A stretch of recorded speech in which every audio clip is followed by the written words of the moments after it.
Alors faire un va liquoreux, bon, tout le monde dit, bon effectivement, on se repère, ça fait à peu près la moitié du volume de ce que fait un rouge. Bon, ça là-dessus, on se perd pas trop. Par contre, où on se perd un peu, c'est sur le coup de vendange. Donc, d'oisivédrine, globalement, il y a une troupe de 40 personnes pendant 6 à 8 semaines. Pour passer 3 fois, 4 fois, voire des fois 5 pour des parcelles qui évoluent tout doucement.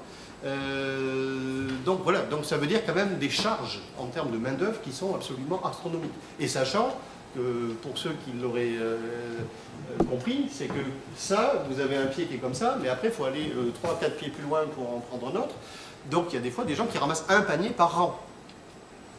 Hein, donc je veux dire, c'est pas comme si on coupait d'une manière très active. Hein, donc voilà, donc ce qu'il faut comprendre, c'est que des fois il y a des journées où ça ramasse pas beaucoup. Donc ça veut dire, si je fais une parenthèse vinification, il y a des années où, voilà, pour une propriété de 35 hectares, on a pas loin de 30 lots différents. Ce qui est assez compliqué, parce que c'est des lots pour la plupart qui sont en barrique, enfin bon bref, mais c'est 30 lots différents, donc ça veut dire 30 tris, entre guillemets, qui ont été faits. Alors c'est pas sur les mêmes parcelles, hein, mais sur l'ensemble des parcelles, puisqu'il y a à peu près 25, 28, combien de parcelles, Frédéric, en tout différentes? Pardon, 25 ça à peu près? 25.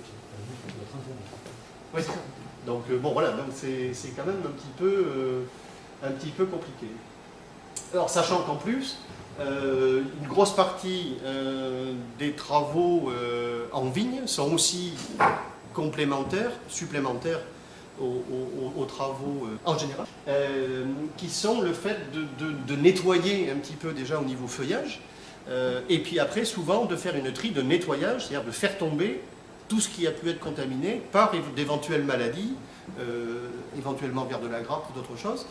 Donc on fait tomber en avant, je dirais, le plus mauvais pour ne pas contaminer après pour le reste.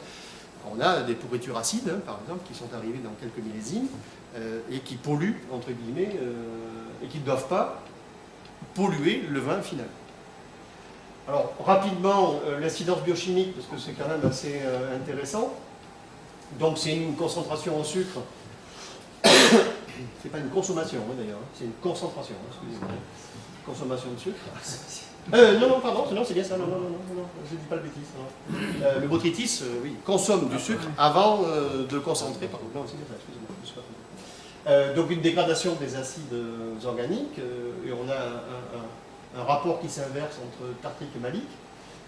L'utilisation de composés azotés, bon, concentration de glycérol, synthèse d'acide citrique, gluconique. Alors, une petite remarque, alors, parce que alors ça ne fait pas de bruit, hein, l'acide mucique, mais c'est un acide alors que vous ne voyez pas, entre guillemets, directement, mais que vous voyez indirectement. Alors, je ne sais pas s'il y en a dans ces bouteilles-là, mais ça arrive des fois qu'on ait des petits, comme du sable blanc, très blanc au fond de la bouteille, et qui ne s'agglomère pas. Donc, ce n'est pas du bitartrate de potassium, ce n'est pas du tartrate en de calcium, mais c'est des cristaux de mucate de calcium, qui sont complètement inoffensifs, mais qui polluent visuellement des fois un peu les bouteilles, et on en a donc dans des années souvent où le botrytis justement a un petit peu traîné, ça peut arriver, qu'on ait un petit peu ces problèmes-là. Alors on a pas mal de glucane, alors ça c'est un gros problème, puisque c'est très colmatant, d'où les problèmes de clarification, d'où les problèmes de filtration, qui font que ce n'est pas toujours un produit très facile à mettre en bouteille. Et puis après, toutes les modifications aromatiques. Voilà. Donc après, on a une perte environ de 30 à 50% d'eau qui fait la perte de volume, hein, de rendement. Les concentrations en sucre, donc, qui atteignent à peu près 350 à 400 grammes par litre. Et puis, alors, concentration des acides, alors ça dépend, puisque dès qu'il va tomber une petite goutte d'eau, ça se dilue très vite par rapport à ce que l'on a normalement. Alors, je me suis permis aussi une petite diapo sur les accords mets et vins, parce que, alors ça c'est je ne voudrais pas parler à la place d'Olivier, mais laissant le cheval de bataille, j'en profite pour dire quand même qu'il est l'actuel président des crus classés de Sauternes. Et son cheval de bataille, c'est de faire consommer, quand même, de faire apprécier, mais consommer aussi ces vins-là que personne consomme vraiment beaucoup. Et souvent, que globalement, si je pose la question rapidement ici, combien de bouteilles de Sauternes vous buvez par an? Je pense qu'avec une main, je vais presque en avoir assez. Donc le sujet, c'est de dire, mais quand est-ce qu'on peut boire du Sauternes? Et en fait, on peut en boire voilà, avec quand même beaucoup de choses. Voilà, avec des viandes blanches, avec, au-delà des entrées que vous connaissez à peu près tout, voilà, les fromages, les desserts, voilà. Et puis à l'apéritif. Pardon? Surtout à l'apéritif. Et surtout à l'apéritif, avec tout ce qui peut passer. Alors, Beuzy-Védrines, rapidement, donc, oui, ce qu'il faut savoir, c'est que c'est une famille, hein, donc, et c'est Olivier donc, qui préside aux destinées de ce château. Donc, après, qu'est-ce que j'ai à dire? Bon, les vinifications, on les a vues un petit peu. Oui, donc, il n'y a pas grand-chose à dire. Donc,